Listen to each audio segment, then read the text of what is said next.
Hello everyone, and welcome to my talk, Exploring and Expanding the Music in Your Game. With a small disclaimer, more what you'd call guidelines than actual rules. My name is Alex Shea, and I'm a freelance composer, sound designer, and voice director, and then I also have an in-house role at Toybox Games in Melbourne, Australia, where I'm a co-director, composer, sound designer, audio programmer, casting director, scriptwriter, and many other things, as is usually expected from an indie developer. On the freelance side, some of my previous and current projects include Corpse Factory, Economics, Asteroid Cruisers Inc., Second Stone, Arcado, and a bunch of other stuff. So, what I want to talk about today with exploring and expanding the music in your game is different ways that we can connect the music to the game. Obviously, the most common example would be connecting foresty areas with foresty music, for example. But before we get into that, I'm going to break down some very basic musical concepts. Firstly, musicality, which we will consider to be the melody, the harmony, the rhythm, the music part of the music, we'll say. The sonic character. This is basically the quality of the sounds used in the music. So it's the instrumentation, the production style, any sort of sound design or like non-instrument sounds used in the music. And then finally, the genre, which generalizing a lot here, but we're considering it the combination of the two. There's obviously a lot of other things that go into genre as well, like there's a lot of cultural influence and other stuff like that. But for the context of this talk, we're saying that it's the combination of musicality and sonic character. Now let's talk a bit about game design concepts and things within the game that you might want to attach aspects of the music to. The first one would be the world. So this could be, the levels in the game or the different environments that you can explore. Music connected to the world. Are you using it to promote exploration? Are you using it to do world building and sort of expand the lore of the world? The second concept is the characters within the world. So you've obviously generally got some kind of main character. You've got all these side characters. These characters have different relationships between them. Are you using music to highlight their personality, foreshadow their backstory, or perhaps some other aspect of their story arc in the game? And then finally, the last concept we have is the overall narrative of the game. So as I've sort of just mentioned in character, but maybe not necessarily tied to a character, you can foreshadow certain events using music. You can evoke a connection to particular plot developments. A major event happens, might have a very specific piece of music that is sort of tied to this event. And then you can also use it to emphasize a plot twist, for example, a change in direction or a change in the story of the game as a whole. So, here's a couple of simple examples. Let's take 3 different approaches to the same boss fight, using the music to highlight a particular aspect of that particular boss fight. So, the first approach, probably the most common approach, I would say, is to highlight the arena that the boss fight is taking place in. Is this boss fight taking place in a magical forest, a haunted mansion, in the desert? What is the environment surrounding the player and the boss? And how is the music connected to that environment? Approach number 2 would be to highlight the boss itself. It's also a very common approach. I think for anyone who's played the Souls series, this is basically a staple of that series at this point, really connecting the music to the boss and the boss's backstory and any aspect of the boss that the music can be tied to. I feel like they're finding connections to make that happen. So, a couple of examples. Is the boss a lonely, tortured soul? Another classic Dark Souls trope. Or perhaps the boss is a literal circus clown, and you're somehow bringing circus elements into the boss fight music. And then the final approach would be to highlight the story behind the fight. Perhaps this boss has taken the player character's friend hostage, and you're rushing to finish this fight so that you can save them. Or maybe the boss character killed the player character's parents, right? Maybe this is a sort of a revenge moment, or it's there's a lot of internal reflection and sadness in the fight that is connected to the past between these two characters rather than each individual character. All completely valid approaches that would result in completely different music for the same boss fight. So let's listen to a couple of examples of how I've done this in my work before. Corpse Factory. This game is a psychological thriller visual novel, and the music covers quite a wide range of genres. So, first example I will play is ambient grunge and math rock for the more idle sections of the narrative.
And then as the narrative gets more intense and sort of more gritty and dangerous, the overall genre of the soundtrack begins to morph into more of a dark electronic sound.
Then we also have some epic orchestral tracks to really highlight specific plot moments and just really break those away from everything else that's going on and really focus on what's happening. Focus on this moment in the story and say, this is a big deal.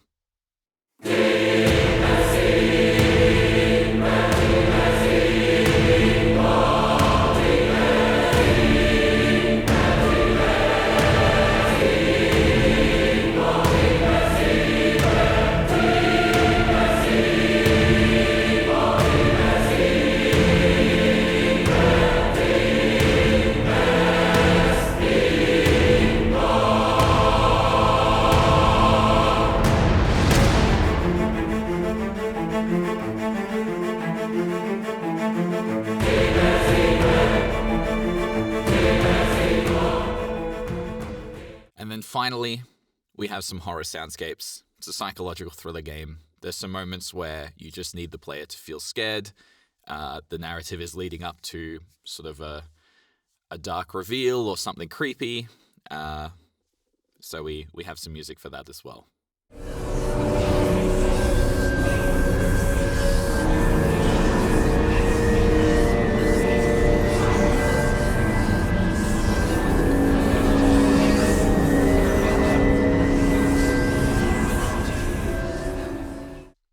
The next examples are from an animated series that I worked on called Arcado. Now, this series is based on a toy series, which means that there is a lot of different characters in this series. And they all have different backgrounds, they all have different personalities, they're all different character types. And so in the music for these characters, and especially in fights between these characters and the main character or other characters, the goal was to basically reflect this in any aspect of the music that character is appearing in. So some of the examples that I've got is Punk for a character called Puncture.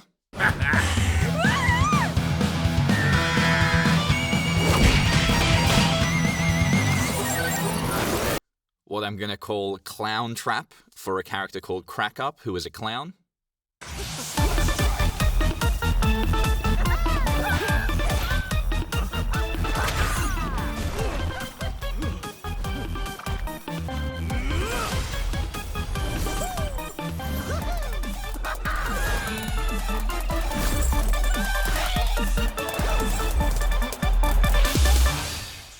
Some piratey orchestral music for a pirate character. Some Japanese is bluegrass.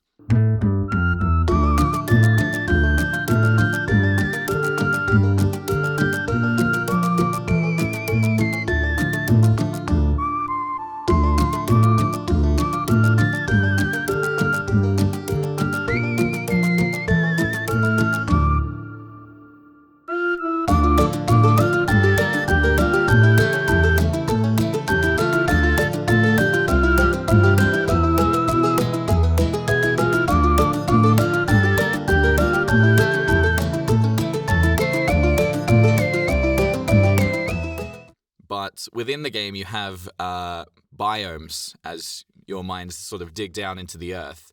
And you get like a jungly sort of area. You get a deserty sort of area. And all of these areas kind of have their own subgenre underneath the bluegrass genre. So the same way that we have an overall world with sort of smaller subworlds within it, we have an overall genre with kind of smaller subgenres within it for the music as well. So the first example is from the kind of jungly, cavey area called Leafy Hollows.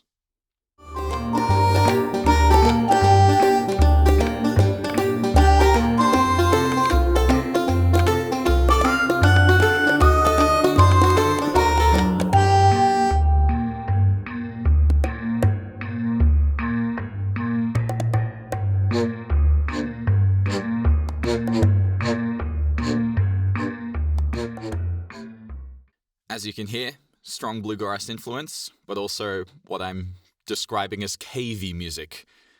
Don't really know what genre that is, but that's the tone that is set in that music. And then the second one is from the desert biome, where we have bluegrass meets spaghetti western.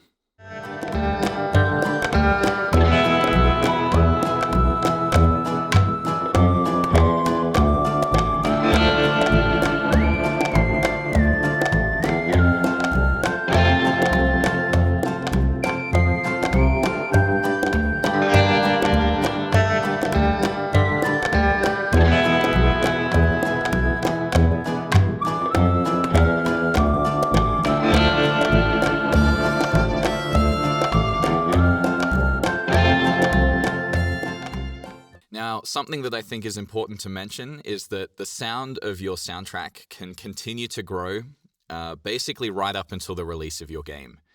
A perfect example of that is Corpse Factory. The opening song was written 1 month before the release of the game itself. Basically, the entire soundtrack had been written, been put in the game, it was all ready to go, and then we came upon an opportunity to have a fairly well-known singer sing on one of the tracks, so we decided to make an opening theme. The developer was on board. I was happy to do it, so we brought her on, and I ended up writing something completely different to the rest of the soundtrack that basically really just highlighted the personality of the main character of the game. And it ended up being the song that everyone in the soundtrack responded to most. So fair, your face in the night, caressed by the candlelight, where you lie, waiting the fragrance of white lilies, drawing me deep.